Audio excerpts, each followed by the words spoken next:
시청자 여러분 안녕하십니까? 뉴스 매거진 시작합니다. 경기도 특별사법경찰단은 지난달 대형 공사장과 전문 도장업체 등 먼지를 다량 배출하는 곳을 집중 단속한 결과 164개소를 적발했습니다. 이번 단속에서는 봄철 미세먼지 농도를 높이는 비산먼지 등 대기오염 물질을 불법 배출하는 업체를 집중 점검했습니다. 또 육안으로 확인이 어려운 고지대나 대규모 나대지, 노천 불법 소각행위 단속에는 드론을 활용했습니다.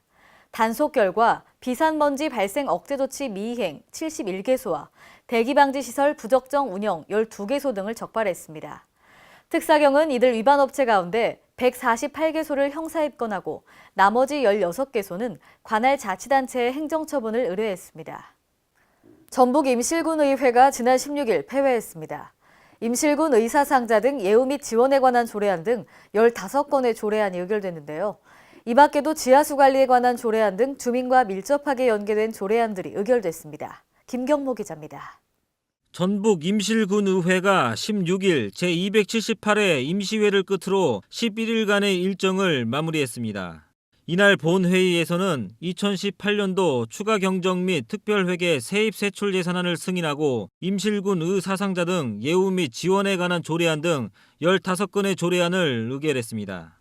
추가 경정 및 수정 1차 예산 심사 결과 올해 예산 규모는 수정 예산을 포함한 3,858억 8,600만 원으로 당초 예산보다 184억 4,200만 원이 증액 편성되었습니다.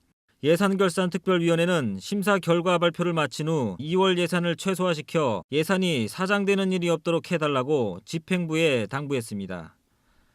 K랜 김경모입니다. 전북 익산시 영등동 국가산단 내 폐기물 처리를 놓고 정부와 익산시가 책임 떠넘기기에 나섰습니다.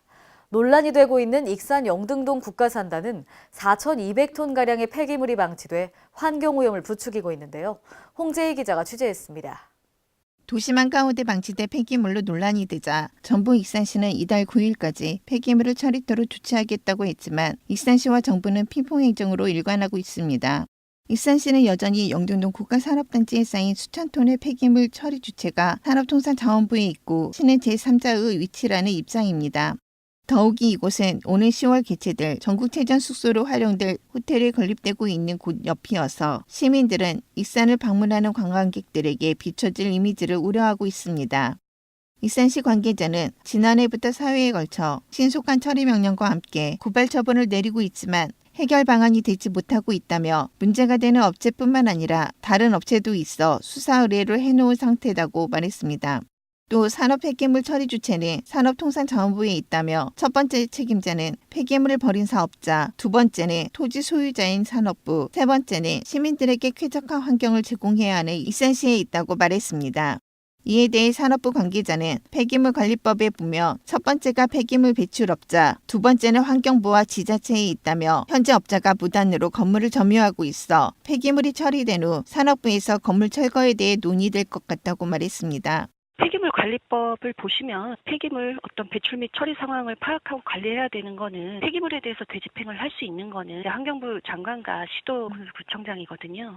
익산시 관계자는 국가산단이 익산시에 위치하고 있어 익산시도 완전히 책임이 없다고는 말할 수 없지만 기업을 관리하지 못한 정부 책임이 크다며 시에서는 시 역할에 맞게 축구 명령을 내려 처리하겠다고 말했습니다. K랜 홍재입니다.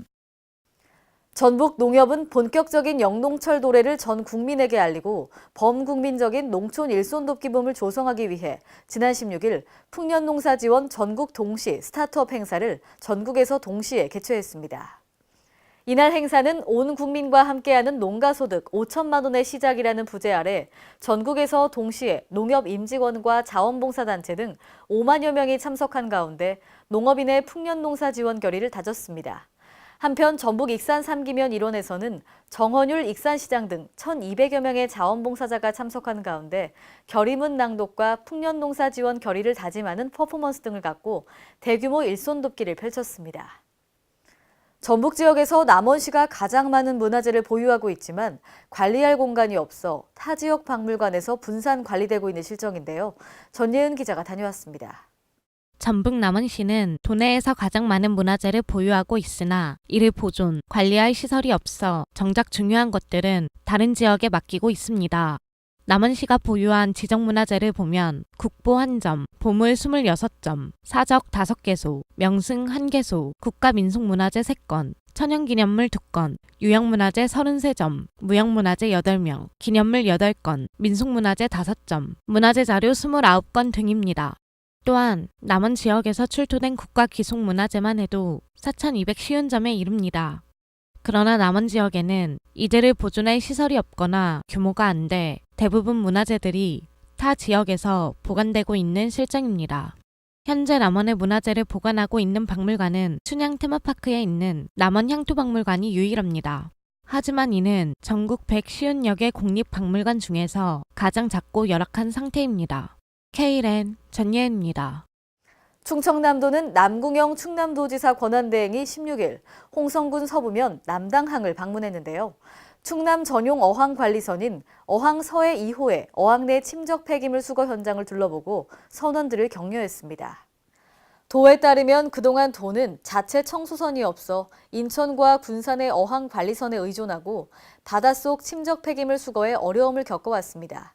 이에 따라 도는 중앙정부의 지속적인 건의 끝에 충남 전용 어항관리선을 확보해 지난 2월 어항서해 2호를 취항했습니다.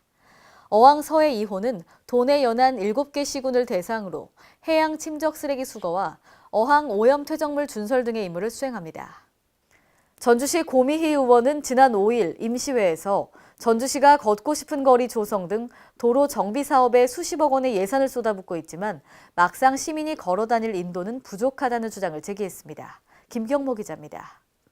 전북 전주시 의회에서 보행자 안전을 위한 인도 확충을 촉구하는 의견이 나왔습니다. 고미희 시 의원은 5일 열린 임시회 2차 본회의 5분 발언을 통해 도로정비 사업도 중요하지만 안전한 보행로를 확보하는 것이 시급하다고 주장했습니다.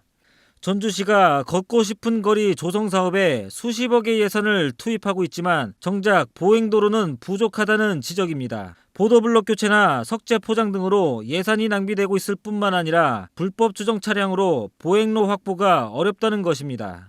멀쩡한 도시 보도블록을 뜯어 명품기를 만들 예산으로 보행로를 확보하지 않은 보행로를 조성하는 것이 먼저라고 생각합니다. 고 의원은 걷고 싶은 거리를 관광자원화시키는 것에 앞서 안전한 보행로 조성을 위한 관심과 협조를 당부했습니다. K랜 김경모입니다. 오늘의 간추린 뉴스입니다. 서울시가 아파트 엘리베이터를 운행할 때 발전되는 전기를 버리지 않고 사용 가능한 전기로 바꿔주는 승강기 자가발전 장치 설치비를 지원합니다. 승강기 자가발전 장치는 승강기가 오르내릴 때 모터에서 생산한 전기가 열로 발산돼 버려지지 않도록 사용 가능한 전기로 바꿔주는 장치인데요. 이는 버려지는 에너지를 재활용하고 승강기 에너지 소비를 절감하기 위한 것으로 전력 소비를 최대 30%까지 절감시켜 아파트 주민들의 전기세도 아낄 수 있습니다. 충청남도의 중소기업 육성자금 중 기업 시설 투자 등에 활용하는 혁신형 자금 지원액이 크게 증가한 것으로 나타났습니다. 17일 도에 따르면 올해 1분기 중소기업 육성자금 지원액은 1,846억 원으로 집계됐는데요. 세부적으로 창업자금은 8개 업체에 56억 원, 경쟁력 강화자금은 16개 업체 134억 원 등인데요. 이 중 혁신형 자금은 지난해 같은 기간에 비해 22개 업체 469억 원이 증가한 것으로 집계됐습니다. 학령 인구 감소와 신설 대체 학교 이전 등으로 늘고 있는 폐교가 다양한 교육활동 공간으로 다시 태어나고 있습니다. 특히 종전 매각 위주의 폐교 관리 정책이 보존을 통한 재활용 정책으로 바뀌면서 학생들의 체험 공간과 주민들의 문화 공간으로 큰 호응을 얻고 있는데요. 학생 수 감소로 문을 닫은 전북 고창 삼인분교는 이달부터 가상현실 기반 안전체험관으로 변모했습니다. 또 전북 익산의 옛 이리남중은 지난 13일 청소년 자치문화공간을 개원했고 2020년 3월에는 외국어 교육선태도 들어설 예정입니다.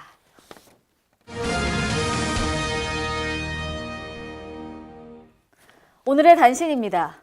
인천 내항을 주변 원도심과 상생발전하는 물류, 해양, 관광 거점으로 도약시키기 위해 인천 지역 전문가들과 시민들이 직접 나섰습니다. 해양수산부는 추진협의회를 출범하고 오늘 인천항만공사에서 1차 회의를 가졌는데요. 추진협의회에는 인천 지역을 대표하는 도시계획, 교통 등 관련 분야 전문가와 시민단체 등이 참여했습니다. 국토교통부가 타워 크레인 현장 안전관리를 강화하기 위해 추가 대책을 마련해 추진합니다. 국토부에 따르면 발주자가 원도급, 하도급 업체의 타워 크레인 임대 계약이 적절한지 사전에 확인하고 승인하는 제도가 도입되는데요. 국토부는 기종, 공종별 표준 작업 시간과 현장 관리 체크리스트 등이 포함된 타워 크레인 현장 관리 가이드라인을 배포해 무리한 작업을 방지할 예정입니다. 이상으로 뉴스 매거진을 마칩니다. 시청해주신 여러분 고맙습니다.